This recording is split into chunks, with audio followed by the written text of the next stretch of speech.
My name is John Quinones, and I'm with ABC News. What did you think of what you heard here? I didn't hear anything racist. He told her he wouldn't serve her. Well, he can say he wouldn't serve you if you come in here barefooted without a shirt on. But she wasn't barefoot or without a shirt on. Well, she wasn't dressed right. What do you mean? If I was running a place, I'd do the same thing. You wouldn't let Muslims shop at your store? I sure wouldn't. We never expected customers to be so candid. How do I know you don't have a bomb in there? Watch what happens this time when, once again, our Muslim woman is denied service. This is not right.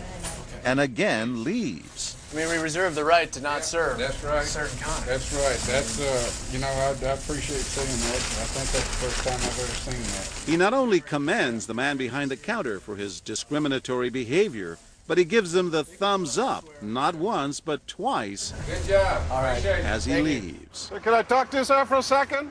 But when I approach, So we're with ABC News. there is no thumbs up for me. We staged a little experiment in there to see how people would react to that kind of attitude. You're not an American. I am an American. That man took it a bit farther, telling me I'm not an American. He was threatened. Jack DeVideo is a social psychologist at Yale University. So when we as Americans feel threatened from the outside, we're going to define ourselves in very rigid fashions. Either you're with me, and if you're not really one of me, then you must be somebody else who's against me. The young woman in our experiment is an actor, but for this woman, discrimination is all too real.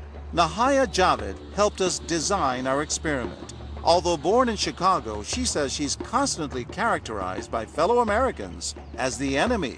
They always start off with, you're a terrorist, Osama lover, towel head, camel jockey, on and on. While attending college in Texas, she says she continually suffered verbal abuse and has even been physically attacked just because she's Muslim. They assume I'm not from here, and if I tell them I'm American, they're like, no, you're not. Just because you were born here doesn't make you American. And I'm like, so what makes you American? It's a daily battle. Mm-hmm. And I don't feel like living in America, I should have to fight this battle. Meanwhile, back at the bakery, our actor is at it again. But how do I know you're not a terrorist? Terrorists look like you. But this time the customers are sympathizing with the Muslim woman. You're a Christian. Come on, leave her alone. Right, I know, but can you blame me? Yeah, I can't blame you, actually. Why? What's the problem? All right, we'll get out of here. You need to go yourself, actually, what you need to do. Okay, sir. Thank you, I'm a sir. good American, all right? We're at war with these people. My dad's a veteran. Go yourself. So is mine. And he's not the only one who walks out in anger. You need to stop segregating against people. It's wrong. Excuse me? She's an American No, just like you're a everybody bad else. American. Time and again, people speak out with their pocketbooks. You lost a couple of customers, just so you know. But look what happens when this man threatens to leave. You're not a good American, sir. I believe I am a good American. My son just came back from serving in the Army for over a year in Iraq, and that has nothing to do with her rights. I understand that. Thank you, sir. And I hear what you're saying. But I can't believe you would be so discriminatory.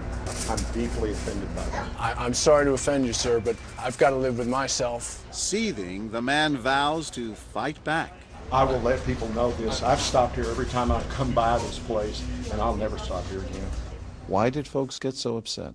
They saw an injustice. It's justice that binds us together. It's justice that makes us a society. Any threat to that kind of sense of justice and fairness undermines the entire system. You're really not going to serve her because No. of what she's wearing? No, I'm not. Perhaps that's why more customers are outraged by our actor's hateful behavior than approve of it. You're not dressed like an American. I don't know But what no you have one on. is more persistent than these two young women who can't believe what they're hearing. Take your jihad, take it back out to the parking lot. Excuse me?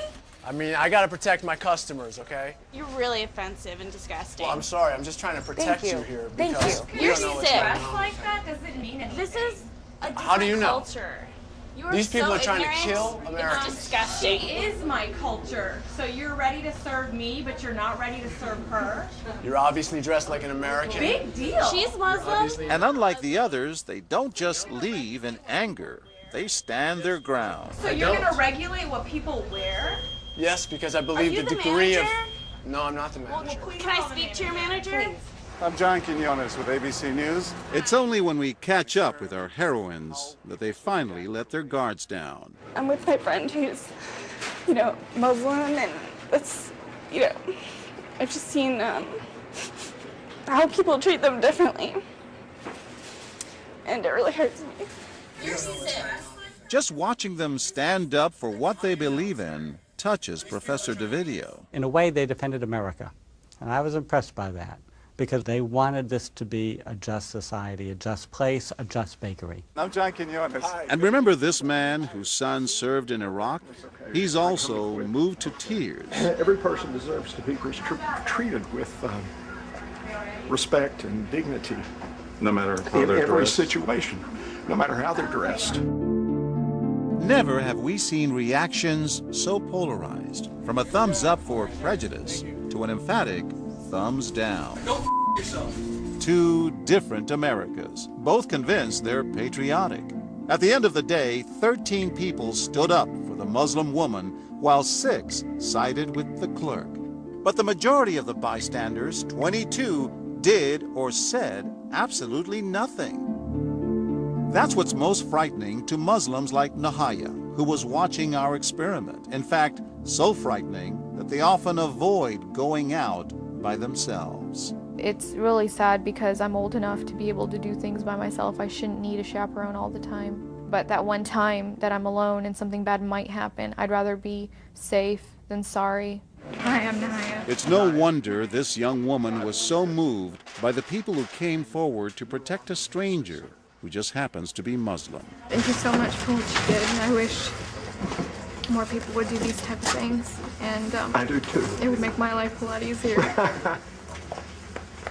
God go with you.